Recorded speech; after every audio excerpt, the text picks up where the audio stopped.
Good morning, Wind Chasers. Welcome to another episode of Chasing the Wind. I'm Pastor Mark. Hey, here's what's going on. So, I was chatting with some young folks the other day, and we were talking about a mission statement that was developed at this church, my church actually, prior to before my coming. I don't know how many people actually look at mission statements and stuff, but this one's still up on the wall, and it's not a bad one, but there's a statement in it that it's very hard for me. I shouldn't say hard for me. It's just one of those statements that my mind starts processing. So I want to talk about it for a minute. And here's the word, here's the phrase, this portion of the mission statement pre-Mark at our church. Reaching the world. Now, understandably, Jesus says, therefore, go and make disciples of all nations, baptizing them in the name of the Father, and the Son, and the Holy Spirit. So he's given us this admonition. He wants to reach the world. Here's the hard part for me. When I think about that statement, I'm like, oh, that's too much for me. I can't reach the world. Do you know how big this world is? It's like gargantuan. It's ginormous, as the word goes. Here's the thing. So how do you eat an elephant? One bite at a time. How do you carve a statue of an elephant out of marble? You cut away the parts of the marble that don't look like an elephant, okay? How do we reach the world? Here's the deal. You reach the world because where you live, where you are, where you exist is the world. So I get the sentiment, reaching the world. But if we think about it and take it exactly as it says, then it means I got to reach the whole world by myself. And that is not what it says. We're in this together, folks. I'm not at your world. I don't live where you live. I live where I live, and I'm doing what I'm doing. And right now, my world is expanding. Expand my territory, Lord, because if you're watching this, it's somewhere else. So in that sense, I am reaching the world, hopefully maybe someone's watching this. But here's the deal. When I can break it down and say, God, I don't think is saying, Mark, I want you to reach the whole world. I want you to reach the world in which you are at right this moment, right now.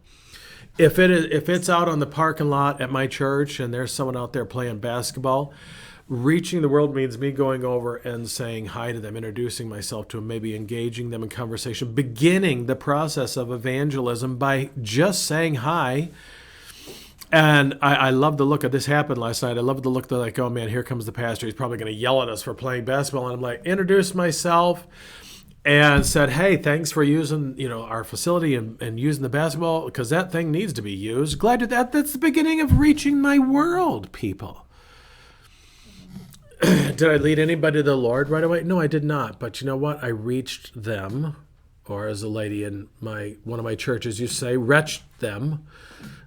Retch for something. Folks, it's not rocket science. And you know what? I was talking about this on Friends Day. Reaching your world is not saying, well, I need to get him to church so pastor can lead him to Christ. Or pastor, you need to drive, as a friend of mine said, an hour away so that you can lead this person to Christ. No, you're there. You lead him to Christ. My job is not to lead people to Christ. It is our job to lead people to Christ. Ours. Well, I don't have the gift of evangelism. I don't care. You have the responsibility of evangelism. Okay? I'm not called to be an apologist. I'm an evangelist. But you know what? You have the responsibility of evangelism. And it's not hard. You don't have to have a manual. There's no class. Just lead someone to Christ. Just talk to them. Don't go hammering on them, but just, hey, when the Lord's leading you, do it, baby, do it. It is exciting to truly lead someone into the presence of Christ. And then you know what? You just don't leave them. Here's an idea. Befriend them. There you go. Because it's not just about evangelism. Evangelism is part of making disciples. Okay? So we need to be more involved. We need to say, wait a minute here. When I can say to myself, reaching the world if the world is everywhere, then my segment right now, wherever I'm at, is the world. And so my responsibility is to do what I can to begin reaching the world right then and there. And if Christ is in me, then that aspect of my life, the fact that I am there, I am bringing the presence of Christ to them. And let Jesus do what he's got to do through me in that moment. He will tell us what to do if we'll do it. So you know what? Take that admonition from Jesus seriously. Therefore, as you go is really how it should be translated. As you go, as you're living your life, make disciples of all the nations. Okay, so there you go. That's it, Wind Chasers. No more excuses. I don't want to hear them.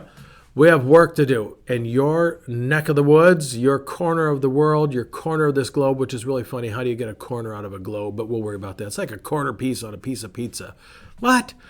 Anyway, on that note, Wind Chasers, keep chasing the wind because the wind is chasing you. Until next time, Pastor Mark signing off. Grace and peace.